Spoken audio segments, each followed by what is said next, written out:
حسن صاحب، بلاول بھٹو زرداری نے زور دے کر کہا ہے کہ 26ویں آئینی ترمیم پارلیمنٹ ہی ختم کر سکتی ہے، کوئی ادارہ ختم کرے گا تو ہم مانیں گے، نہ کوئی اور۔ بھائی بلاول کو تو خیر پتہ نہیں ہوگا، اس کے جو نانا تھے ذوالفقار علی بھٹو شہید، انہوں نے بھی ایک دفعہ مشرقی پاکستان والوں کی نہیں مانی تھی، بلکہ یہ دھمکی دی تھی کہ جو ڈھاکہ جائے گا اس کی ٹانگیں توڑ دی جائیں گی۔ نتیجے میں جغرافیہ کی ٹانگیں ٹوٹ گئیں۔ اچھا، ادھر تم ادھر ہم۔ یہ بھٹو صاحب نے یہ جملہ بولا نہیں تھا، یہ عباس اطہر صاحب تھے اس وقت آزاد کے ایڈیٹر، روزنامہ آزاد کے، بریلینٹ آدمی تھے۔ انہوں نے مفہوم کو یہ رنگ دیا، یہ جملہ بھٹو صاحب نے نہیں بولا۔ لیٹ می ایکسپلین اٹ، یہ عام طور پہ ان سے منسوب کیا جاتا ہے جو غلط ہے، لیکن انہوں نے کہا تھا نا کہ جو ڈھاکہ جائے گا اس کی ٹانگیں توڑ دی جائیں گی، اس کا مفہوم انہوں نے بیان اس سرخی کے ساتھ کیا تھا۔ سو آپ کا اور آپ کی برادری کا بلاول صاحب تو اصولاً تو یہ ہے کہ سیاستدان کا کام ہے رستہ نکالنا۔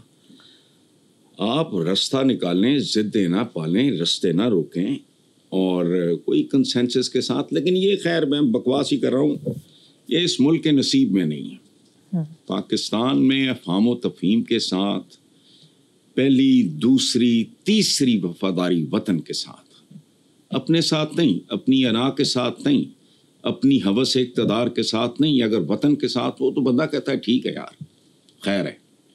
لیکن یہاں چونکہ اناؤں کا کھیل ہے، بونے ہیں، بالشتیے ہیں جو جنات بنے نظر آتے ہیں، اور اس کے بعد ان کا نام و نشان دکھائی نہیں دیتا۔ چلیں، میں نے کل جو ایک بات کی تھی نا، وہ بڑے درد دل کے ساتھ کی تھی، لیکن اس ملک میں ان کی کھوپڑیاں ہیں، اندر بھیجے نہیں ہیں کہ سب کو ایک پیج پہ اس ملک میں کیا بکتا رہا اور کیا بک رہا ہے، سیم پیج۔ کوئی حیا کرو۔ صرف ایک پولیٹیکل پارٹی اور اسٹیبلشمنٹ کے ایک پیج ہونے سے کیا توپ چل جائے گی؟ یہ 24-25 کروڑ جو بھیڑ بکریاں پالی ہوئی ہیں، ان کا کوئی رول نہیں۔ عدلیہ ہے، مقننہ ہے، دوسرے ادارے ہیں، انتظامیہ ہے۔ جب تک یہ کوآرڈینیٹ نہیں کریں گے، میں نے کل بھی مثال دی تھی کہ یہ ہاتھ مکے کی شکل اختیار کر جائے اور ہوتا ہے، نوالا توڑتے وقت بھی انگلیاں اکٹھی ہوتی ہیں، لیکن نہیں، یہاں سیم پیج کیا ہے؟ 25 کروڑ بندہ ادھر جا رہا ہے، تم ادھر جا رہے ہو، کرتے رہو سیم پیج۔ آگے چلتے ہیں۔ وزیر اعلیٰ سندھ مراد علی شاہ نے کہا ہے کہ یونیورسٹیز تباہی کے دہانے پر ہیں۔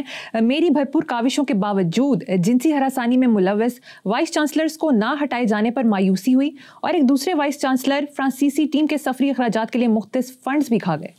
خدا کی پناہ، یہ قیامت صغریٰ سے کم نہیں، لیکن یہ میرے ٹوٹیاں نہ لگی ہوتی، میں کھڑا ہو کے مراد علی شاہ صاحب کو سلام پیش کرتا، ان کا شکریہ ادا کرتا۔ ننگا کر دیا ہے اس آدمی نے۔ لیکن ہم بے حس سے لوگ ہیں، موٹی کھوپڑیاں، موٹی کھالیں، ڈنگر سے لوگ ہیں، ہمیں سمجھ ہی نہیں آنی۔ میرا نہیں خیال کہ میں نے پچھلے 2-4 سال میں اتنی بڑی بات پڑھی ہو۔ کہنے والا کون ہے؟ ایک کوالیفائڈ آدمی، وزیر اعلیٰ سندھ، کیا رہا ہے یونیورسٹیز تباہی کے دھانے پہ۔ وہ یہاں کیا ہے جو تباہی کے دھانے پہ نہیں، لیکن میں خراج تحسین اس سچائی پہ، یعنی صوبے کے سربراہ ہوتے ہوئے انہوں نے کہا کہ یہاں یہ حال ہے، اور جنسی ہراسانی، اندازہ لگاؤ، استاد باپ سے بڑھ کے ہوتا ہے۔ الیگزینڈر دی گریٹ، سکندر اعظم سے ایک جملہ منسوب کیا جاتا ہے، مریم، مجھے نہیں پتا صحیح ہے غلط ہے، لیکن میں نے اسی کے حوالے سے پڑھا ہے۔ تو اپنے استاد کا بہت کرتا تھا، احترام کرتا تھا، تو اس نے ایک بار کہا کہ میرا باپ مجھے آسمانوں سے زمین پہ لایا، میرا استاد مجھے زمین سے اٹھا کے آسمان پہ لے گیا، یعنی میری ایسی تربیت کی۔ یہ بدبخت، اور یہ تو جانور، کتے، بگیاڑ بھی نہیں اس طرح کرتے۔ اساتذہ کر رہے ہوں، وائس چانسلرز، اور بے بسی کے عالم میں وزیر اعلیٰ سندھ پکار رہا کہ یہ حال ہو گیا ہے۔ لیکن پرابلم یہ ہے یہاں تو کچھ بھی ٹھکانے پہ نہیں ہے. ڈسپلن کی ڈی بھی اس ملک میں کہیں موجود نہیں. جبکہ یاد رکھنا یہ جسے زندگی کہتے ہیں نا, کچھ بھی نہیں. عدم سے وجود, وجود سے واپس عدم, ختم. زندگی نام ہے ڈسپلن کا. اگر یہ اس کے بغیر ہے تو زندہ مر گئے ہو آپ.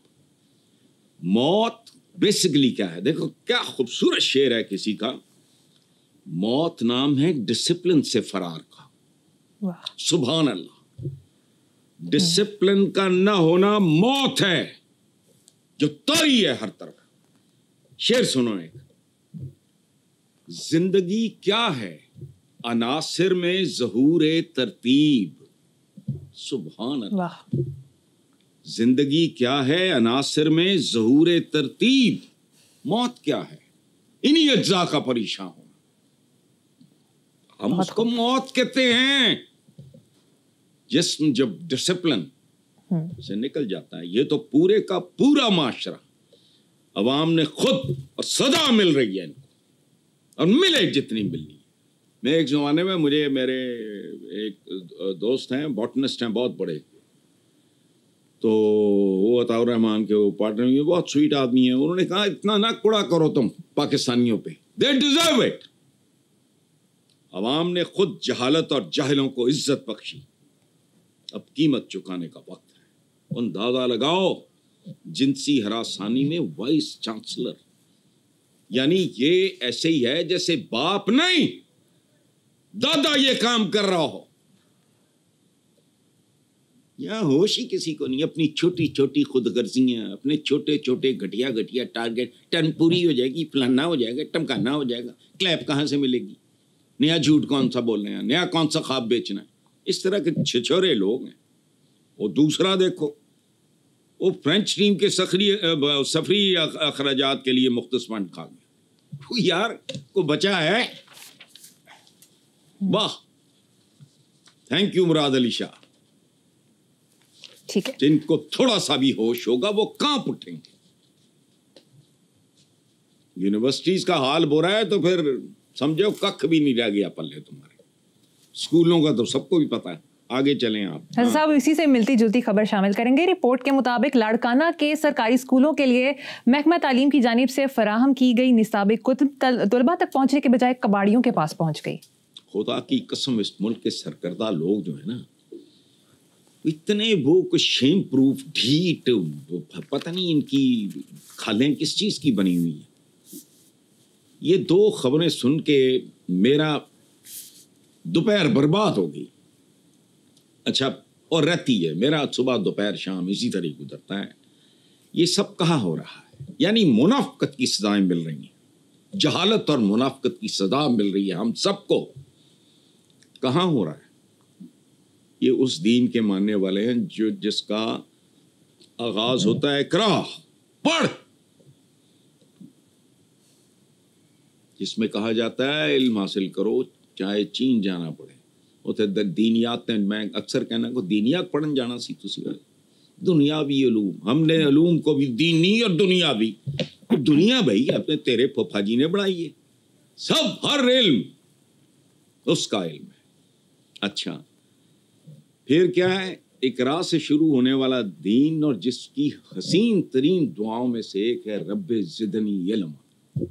اور پتا ہے ہر ایک کو پتا ہے. پھر بے شرم ڈھیٹ کیا غزوہ بدر کے بعد جو نہیں دے سکتے تھے وہ فدیہ یا جو بھی اس کو کہتے ہیں, انہیں کہا کہ جو ہمارے اتنے بچوں کو پڑھا دے گا وہ اس کی قید ختم ہو جائے گی. لوگ صدیوں پہلے ہمارے پیغمبر کا, تم ذرا سوچو ذرا ایک لمحے, صدیوں پہلے 1500 سال پہلے کیا کہہ رہے ہیں وہ. ادھر ہماری کتابیں کباڑ خانوں کے لیے چھپتی ہیں چونکہ خود ان میں کباڑ ہوتا ہے. دیکھو بات سنو, جو کتابیں پڑھ لیتے ہیں وہ بھی کباڑیے ہی ہوتے ہیں چونکہ اندر کباڑ ہے. دیکھو میں تمہیں ایک بات بتاؤں, یہاں گھٹیا پن اپنی آخری انتہا پہ ہے, لیکن پتہ نہیں کیا ہے. جہالت ہے, مجرمانہ سوچ ہے, بے شرمی بے حیائی اور بے حسی ہے, اپنی آئندہ نسلوں کا کوئی پرسان حال نہیں ہے. مجھے نہیں پتا کیا ہے. میں نے کئی سال پہلے ایک کتاب پڑھی, ورلڈ آفٹر 100 years, یعنی دنیا 100 سال کے بعد کیسی ہوگی. یہ 10-15 سال پہلے. وہ کتاب تو میرا خیال ہے پتہ نہیں پاکستان میں تو اویلیبل ہی نہیں ہوگی. میرے لیے باہر سے کوئی پتہ نہیں, میری بہن لے کے آئی تھی میری یاد میں. اچھا خیر, کتاب پڑھی, انجوائے کیا, ختم ہو گئی بات. 2-3 مہینے بعد, 4 مہینے بعد میں نے, اس زمانے میں اخباروں کے ساتھ سنڈے میگزینس ہوتے تھے, اب بھی ہیں ایک دو کے ساتھ, وہ چیتھڑے سی ہیں, وہ ان کی کوئی اوقات نہیں. پھر باقی اخباروں میں ختم ہو گئے, ایک دو نے ابھی یہ فراڈ پالا ہوا ہے, باقی ان میں کچھ نہیں ہوتا. میں نے دیکھا ایک سنڈے میگزین میں جو کیڑا ہوں, میں نے سویرے سارے اخبار پڑھنے ہوتے, میرے کام کا بھی حصہ ہے, میرا شوق بھی. میں نے مریم وہ پڑھا کہ وہ فلاں فلاں کی اتنی مشہور کتاب ورلڈ آفٹر 100 years کا ترجمہ. میں نے پہلی قسط پڑھی, بکواس, ترجمے کا سر پیری کوئی نہیں تھا. اچھا. میں نے کہا یار یہ پتہ نہیں اگلی دفعہ مترجم بدل لیں گے, کچھ کریں گے. میں نے 3-4 ہفتے قسطیں پڑھی, ان کا لینا دینا ہی کوئی نہیں تھا کتاب کا, پتہ نہیں کیا بکواس لکھی تھی. یہ تو لیول ہے ہمارا. تو سرکاری ٹائپ اسکولوں میں جو پڑھایا جاتا ہے وہ تو نصاب نہیں ہے, وہ عذاب ہے, جہالت. کسی کو کچھ پڑھانے کی ضرورت ہی کیوں پیش آتی ہے؟ جاہل سے دیکھو مزاج بھی ہے. دیکھو بات سنو, کچھ چیزوں کا تو پڑھائی لکھائی سے کوئی تعلق, یعنی بچے بجے چنچی والے سے پوچھ لو آپ, یار ریڑھی والے سے پوچھ لو کہ جھوٹ بولنا اچھا, کہے گا نہیں نہیں نہیں نہیں, ملاوٹ کرنا نہیں نہیں نہیں نہیں. یہ ایسی بیسیوں چیزیں ہیں. خیانت اچھی بات, کم تولنا اچھی بات, کہے گا نہیں, کر رہا ہوگا. تو یہاں اب تعلیم بھی دے کے دیکھ لو, میرا خیال ہے کچھ نہیں ہونا. جو میں ایک بات کرتا ہوں نا, یہ جو جمہوریے ہیں, ڈیموکریسی کے معاملے جس کا وجود ہی نہیں ہے اس ملک میں, کہ کوئی آئے سنبھالے اس کو 15 سال منیمم. وہ میں کیوں کہہ رہا ہوں, غلط ہو سکتا ہے, آگا پیچھا کر لو, کوئی سیانے بیٹھ جاؤ آپس میں.